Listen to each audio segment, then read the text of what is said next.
now, forewarned weather with Exact Track 4D. Wow, Gators in Michigan. What will they take up next? Michigan, that's right. We've done other stories on them, and you have to look up Karen Drew's special report where she found people were like keeping them as pets. Keeping them as pets, Crazy. Yeah, selling what could them go at wrong? pet stores and things like that. Really, I mean, yeah, right. Yeah, okay. Crazy Anywho, yeah.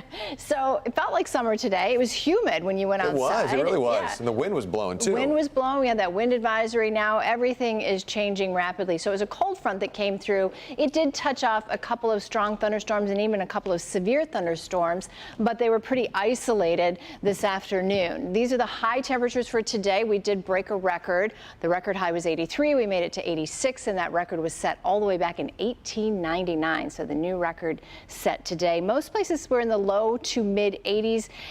And then tonight, so as we were in the 80s, now down to the 30s, a good 50-degree drop in some communities, including Howell and Ann Arbor. 37 will be the frosty morning low tomorrow in Mount Clemens, upper 30s in Grosse Ile and also in Monroe. So definitely a cold morning ahead. If you sort of got antsy and started planting some flowers early, unfortunately there is a frost advisory tonight. If you only did your containers, you can pull those in, and you should, but the ones that are in the ground, I mean, it's just going to be a cold, frosty morning. Anywhere you see shaded in blue, that's a frost advisory until 8 a.m. Doesn't include Wayne and Monroe counties, but listen, it's going to be cold and in the 30s all over Metro Detroit, so you can't rule out a little patchy frost here and there. Winds are calming down. We were over 40-mile-per-hour gusts this afternoon, now down to about 20, 22, and then tomorrow they really start to calm down to about 5 to 10. Temperatures right now have seen, I mean, just a 30-degree drop here since about 4 o'clock this afternoon.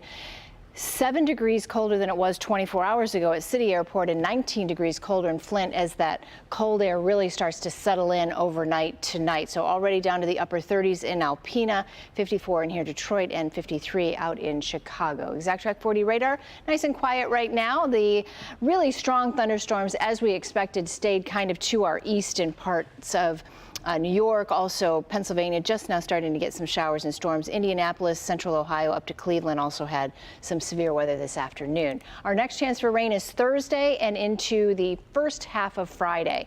So I started this at 8 a.m. on Thursday. Looks like we will get some fairly heavy rain Wednesday night and pretty much all day on Thursday. Not seeing any breaks, and even Thursday night we'll continue to see the showers. Now by 8 a.m. on Friday we'll have a lingering shower, but as the day goes along that rain should clear out just in time for the weekend. So the forecast for tonight, 39 degrees, mainly clear skies, still breezy, winds out of the north about 5 to 15 miles per hour. 61 degrees tomorrow. Now, even though it's a lot colder than today, it is just around normal. Our normal high is now 64, so we're only a couple of degrees, a few degrees below that. Cooler day for us with variable winds around 5 miles per hour. Thursday, that's our rainy day with a high of 71. And then Friday, as I said, mainly in the morning and then in the afternoon, we'll start to dry out. Weekend looks really nice if you have outdoor projects that you need to do and you need a few dry days in a row. This weekend is probably the time to do it. 60 on Saturday, but by Sunday, we're in the upper 60s. And next week, we go right back above average with highs in the 70s.